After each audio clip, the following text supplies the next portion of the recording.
my landline. Hey, I use my landline. Yeah. You see, we used to have a landline, and they just shut everything down. Now, what they're doing now is a SIM card line, like a mobile phone. That's what I have in my office in Nigeria. Wow. You know, so for me to secure that line, when I bought that telephone line to put in the office, it was a hell.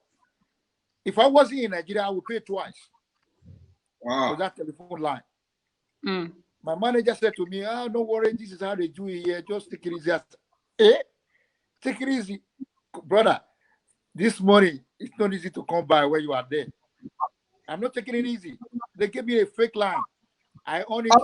The next day is there. Yeah. I took it back. They said, no, the time you took it out of here, it was working. I said, come again? How much was it? He said, it's only 15,000. I said, yeah. For an ordinary person in Nigeria, that's almost a salary. Yes. I should just forget it and buy a new one. I said, it doesn't work that way. And I'm going to show you the way we do it where I come from. And I'm very, very sure it will work here. I stopped everybody working. I had to stop everybody. They have to radio the manager. The manager that was not there, they say he's far away. He did taking 3 minutes to arrive. And so it was somewhere hiding, somewhere in the back of the office. If you don't replace it, nobody works. The telephone you get to me is supposed to have a warrant of 1 year or even more than that. Even if 6 months. I can't take something yesterday, today you say, I should just forget it. I should buy another one. Everyone was watching. Sorry to interrupt. Now that you are talking about like electricity and so on, and now the government don't even want to give ear to listen to their people and do something. So what are we gonna do about that? No. Let me tell you this thing. Something people don't know about Nigerian electricity. The power is there. They give us fake numbers. I have a brother work with the power company. Sometimes he call me and put it on a live show. I said, they have a button, they just slow it down. They ring them on the phone. They say, brother, look at them. They ring me now. They tell me, switch that shit up. That's it. We don't want the light to be there. Switch it off. Switch this one off. Switch this one off. That's how they work there. They deliberately switch all of them off because they are not giving them bribe. They deliberately just, sometimes they will just draw it down. If you don't want to switch it up, your television will just be, we can't work. You can't see anything. You can't talk. They just disorganize everything. Just a button. Yeah, this Geoffrey was saying, sorry, guys. Geoffrey was saying this: youth are not the only people who carried out criminal activity. Even our police and the government also carry out criminal activity. We'll come to talk about security men one day. We'll talk about police generally. The forces, Today we focus on youth because most of the guys that travel out are the youth. Brother, I have a video. I have a live video still booming on Facebook. Yeah. Where I talk about mobilization. Yeah. Mobilization is a big issue when it comes to Nigerian police force. Okay. Where people are being victimized, people are being raped, people are being beaten up, mob justice, crime taking place on a daily basis. You go report a crime to the police in Nigeria, they will tell you you have to pay mobilization fees. If you don't pay mobilization fees, no one go with you. There was an issue of a girl in the secondary school. Because a guy talked to her, she did not agree. This boy went to go and publish on Facebook that the girl has HIV, is going to die tomorrow, all this kind of scandal. They reported the issue to my office. I took the matter to the state CID. They start asking me for mobilization fees. And then I asked them, what are they going to mobilize in this manner? You have to rent them a car. You have to buy petrol on that car. If they go with you and stay more than 2-3 hours, you have to pay for food they are going to eat. And you come back to their office, they will tell you to pay for the case file, to move it from one desk to the other. They say, Oga, mobilization. If you don't pay mobilization, the next day you come, you see asking for the same fee, mobilization fees. Oga is not in the office. If you give them, the Oga will be there. If you don't pay, Oga is not there. Wow. So mobilization fees is a crime to me. The crime the police are committing on a daily basis. That is why you see people that are being victimized, they are being raped, they don't even take the matter to the police because at the end they don't have the money to finance it, they will lose. Yeah. So people just die in silence. Yeah, I was saying that, what he says here, he says that because of crime, it's a question of job, education, amendment, and industry, infrastructure. Stop the corruption. It takes people away. A lot of foreign people. Do you know Virgin? Do you know Virgin Australia went to Nigeria to invest on airline? Because they asked for that. Have you heard the story? They asked mobilization. There were no mobilization fees. That's why it didn't work. Yes. So crime is actually chasing away foreign industry. Not only Virgin. Vodafone went there as well. Vodafone do? Okay, see? Could you imagine? Vodafone went there, it didn't succeed. Could you imagine? Because no mobilization fees. No mobilization, you see? So criminal activity has been a big problem for Nigeria. And why it's very important that we all start talking about criminal activity. Why I say this is that you as an individual, you have to be able to condition yourself, to be able to have self-control. Like you don't believe that you can pick money from the tree. You have to know everything, you have to work for it. You have either you go to school and you learn yourself, or maybe you learn other things. Maybe somebody can help you. You just have to be patient. Patience matters a lot. Without patience, you get along, you get fun. You look at Nigeria these days, you find out that a 7-year-old boy driving good cars, living life. Then you ask, where do you get this money? What is the foundation of the money? Because the system is not regulated, everybody buys things on cash basis. Over here, I can't take 50 or 60,000 to go and buy something cash. They have to question where the money comes from. Even a certain of amount you will have in the bank, they have to question you how did you get it, what kind of a job are you doing. But then Nigeria so everyone down as it's busy and no one cares. So the government itself is not helping matters. That's why I was suggesting that since the government cannot help, they are the crime itself. The crime started from them, from the politicians, to whoever in that sense. So, but we can't look up to them because we can't gain anything. Then it will only affect us at the end. So we have to help ourselves. Nigerian police. The whole place is sick, actually. But the fact is, like I said before, for the government to move forward, they need to start signing contract, bringing investment into the country, not MOU. MOU doesn't do anything. For my organization, I've signed MOU with so many other organizations here. They don't give you anything. It's just there as a contract where you want to do business, you bring them on the phone. Sometimes they will come and help you. That's all. MOU doesn't bring anything, not bring investment. And they should stop borrowing money from China and utilize what we have. We have all these mineral resources in our country. You see, Chinese are busy going to Adamawa or Nasarawa, collecting our gold. Why we are focusing on oil? You can't imagine that. I was shocked you told me that they don't know where the Chinese are now. No, those ones, they are just working in the factory somewhere. They borrowed money to finance, I think, the budget. They use COVID-19 to bring those guys in. And in the end, you can't find them. We are in trouble. We are in big trouble. So the finance minister, Dr. Hanire, is constantly telling people that they should not ask him about the Chinese doctors. So you are saying that those people were not actually doctors? I don't think they are doctors. They just came into work. My uncle said to me they are working in the factory somewhere. No, to be frank, I'm here. If Chinese don't know you any money, the last time I know they collected about about 2 or 3 billion from China. They give them 300,000 workers. Oh man! So the money doesn't come for free. Whatever they give to you, they have to bring something to benefit. There must be something they're going to benefit from it.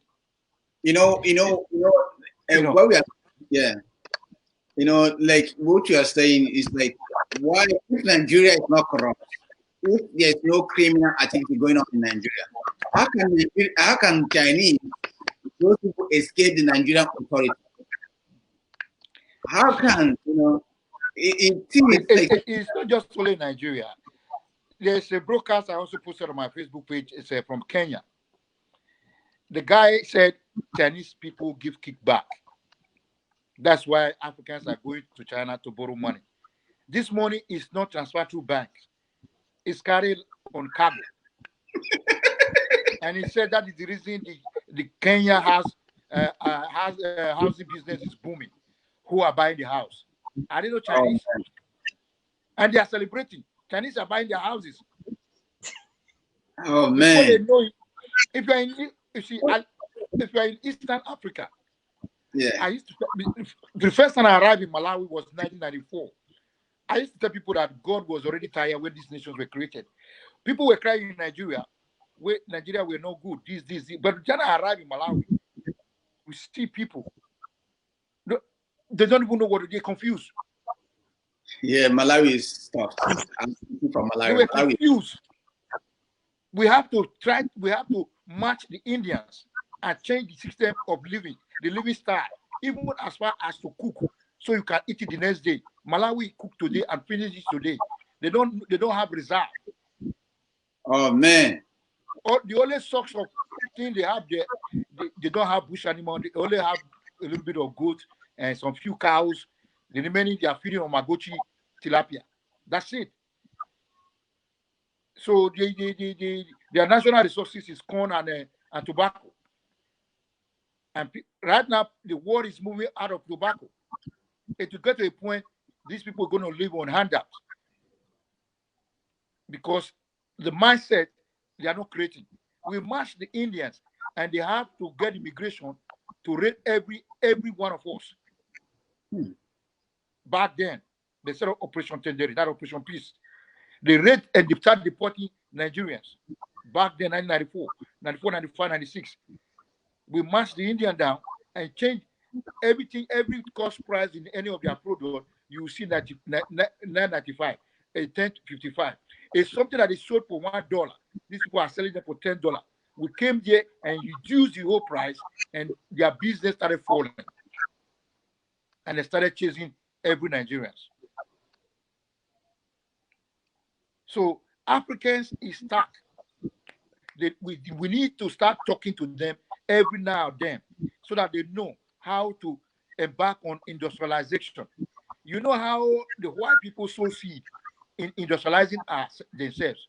Africa is sowing seed in church. That is where Africa sowed their seed. The white people sowed seed in building factories, sowed seed in manufacturing aircraft, sheep, bicycle. You can't imagine Zambia is still importing bicycle from Zambia.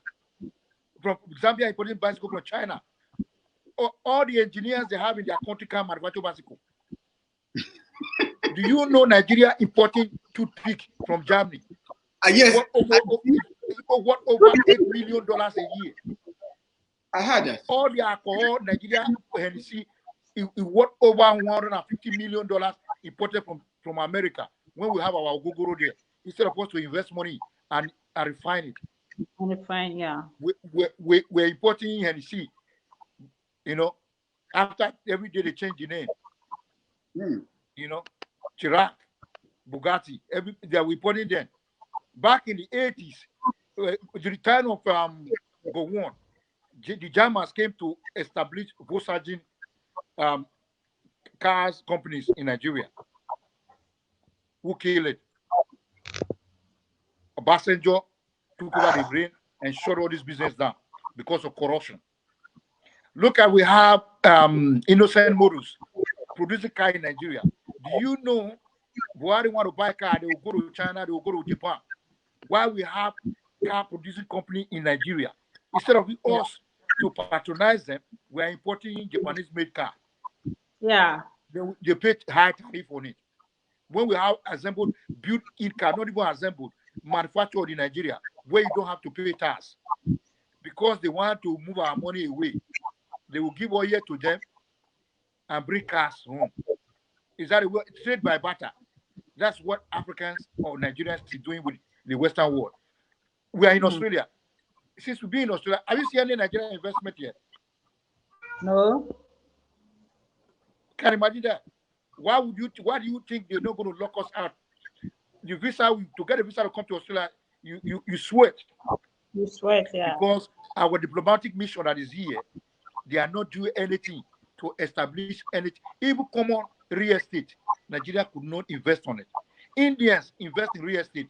Chinese invest in real estate, agriculture, everything here. Is there? I've never heard of any Nigerian investment overseas, apart from banks, where they can move their money through. You know, the highest business in Nigeria is bank. So if you are in one street, probably you have more than 50 banks, different names, different interest rates. So the government, we need to start educating the people, we that are living outside. I know there are many of us that are here that want to go become a politician at home. The bad mentality they brought from home, they come here to refine it. They're taking it back home now. Actually, one day, I'm just trying to invite one of our guys. I will try to, but if he refuses to come, one day I will play a very educative video for him. Then he must come. I'll give him a chance. I have you guys video. I have you guys video recorded. If he refuses to come one day, anyway. See, you know, we are talking about these things. You know, it's a big problem, bro. Crime is a big problem. Our people today, I was broadcasting when a lady told me, she said, people like Nigerians, but when they come to some of them back home, they have this fears that they are going to steal from them. You know, when I put this program out this week, when I create the topic, every Nigerian says there's nothing to justify criminal activity. Okay, but yet you wonder why our boys, you know, a lot of our boys are serving life here in prison in Malaysia, in China. A lot of that on a death row in Indonesia. Row, yeah, that's why we have to show concern. And you know, every common Nigeria wants to travel abroad. Every common Nigeria wants to travel abroad. So it's not necessarily abroad. If you go to Zambia, Ethiopia, Malawi, South Africa, Namibia, Botswana, Angola, Kenya, all those people there, maybe we have more than 10,000 Nigerians in prison. Yeah. So you wouldn't believe it. Back in the days, I can still recall 1997. I was in Singapore, and someone ringed me from Malawi and said, "My friends are in prison." I said, "For what?" They went there to go and renew their passport. They were ahead and just locked them up. And they ring me, and I said they stayed there for 3 months before I could go back, because as a businessman then, we're moving, buying and selling. So before you load your container and send them back, it takes time. At the time I get there, this guy was like Moses in one of the maximum prison. How to get in human rights involved. The guy is living in Germany now. How to get human rights involved before this guy could be released. A lot of people languish in prison. In Zambia, you can't move in the when I was in Zambia, we don't move in the street together. The police are trained to listen to people's voices. They will know where you come from and they will pick you up. Just like that. And if you don't have money to pay yourself out instantly, you're going to just remain there. So and here you also have billionaires, Nigerians, billionaires. Billionaires in Zambia, in Malawi, billionaires. Yeah. So crime is, there are some people, crime is just nothing to them. And these people, the government of those nations, they don't care about you.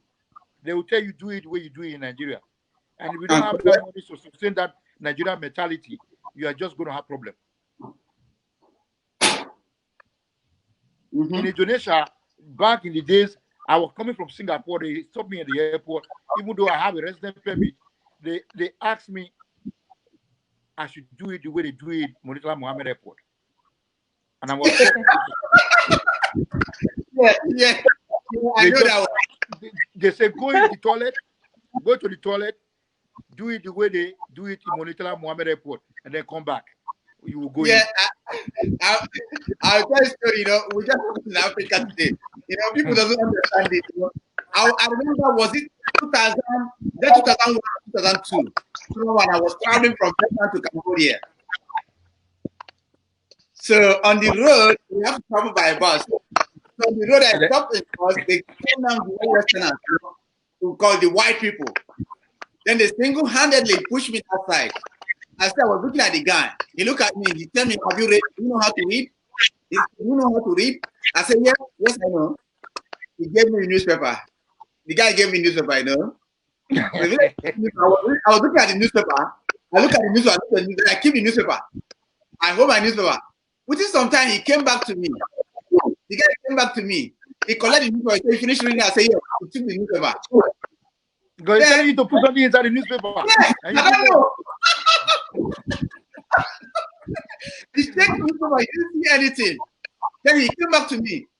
I said, when he's coming, I was kind of going to say, "No, you sit down." I said, "Why don't you read?" I said, "I only finished reading la." You know, when you read something. You don't understand, bro. In Cambodia, at the airport, 1998, at the airport in Cambodia, in Phnom Penh, they stopped me in the airport. You know, it was visa on arrival. When I arrived, they asked me the visa is $20. So I brought $50 to pay for the visa. They said, "You are in Nigeria. You should know more better." And they asked me $150. I said, the visa is $20. I can't pay you $150 because the visa is $20. They say you will pay. We don't have your time now. You know what these people did? They make sure the flight that brought me go back because I was very angry. I said I'm going to go back on the next available flight. I will fly back. They make sure that flight go back. And there was no other flight coming in. And they say you are stuck. $150 you will pay. At the end, these people collected $100. And I said, but the visa is only $20. They say you have to do it the way they do it in Nigeria because when they go to Nigeria, they are doing the same thing to them. They make sure the plane fly back. And when the plane left, they say, "Sorry, you are stranded. You can't go anymore." It's good we are discussing this thing. Like, before I started the program, I told people not only Nigeria we have seen, but we just focus on Nigeria because we know if Nigeria we should get it right. A lot of if Nigeria get it right, Africa will be set free. Be set free. So that's why we focus on Africa. We know about different nations' ways of doing their things, but we just want to focus on Nigeria so that our people will actually learn to do good things. This was the question here. Somebody said, Panama said the question here. He said, how do you change the mentality of the man for the country and the people for prosperity? How do you stop crime and corruption on a rampant when it has been normality for so many for so many to survive? You know? Yeah, let me say this. Like I said before, a society that wants to survive criminality have to embark on security. Security, when people talk, security is very broad. It's not about creating police station. Security is about creating jobs, about making the life livable, a good condition. Even when you have the job creation, you have to make sure the job is very, very conducive. That will make people to stop thinking about stealing. Pay them a proper salary. It's not about creating the job. Once you create the job, make sure the people are being paid for the job they do. And they should receive their salary on time. So if you have money in your pocket, you will not think of borrowing and you will not think of embarrassing somebody else's money. Because Nigeria is in this, has been in this situation since 1980. And no one has been able to bring any medicine. to stop that corruption. Corruption is a crime. And that crime, to stop corruption, you have to create jobs. Let people be contented with what they have. That's the only way forward. There's no two ways about it. If you cannot create jobs, if you are not going to embark on industrializing your state or your country, or stop all these bango sellers in the church, all those things they are doing here, how can the poor give the rich, and you make me cook for you? I can't eat with you. Don't you think I'm going to think about something bad to do to you? So let's make sure our youth, our people, stop supporting the rich that are already there. You see the middle age gap between the rich and the poor. This middle age gap, if we cannot sustain them, the moment they get up there, the people that is going to be there is going to go poorer. Because our eyes are widely open like this on this digital age. Worse than the one that was there before. It's time for us to start telling our people, before you vote, don't collect bribe. Vote the right person that you know you can knock on the door. It will open the door for you. Politicians are not invisible. They are visible to everybody. I can remember John, what is his name? Maketembo came to Melbourne. He went on a train to Geelong. I can remember the New South Wales Premier. They find with a bottle of a gift of a bottle of wine. He resigned because he could not declare. He did not declare it. The lady that went with a private helicopter to Geelong, she resigned because he could not declare it. You can't imagine in our society, in our country, a governor will embezzle 20 billion, 30 billion. Without consequence. He will go scot-free. They don't give a damn. But a man that will steal a matches box, they will put tire on your head and send him on ablaze. You know? Yeah, Cynthia, do you have anything to say, Mom? But you know,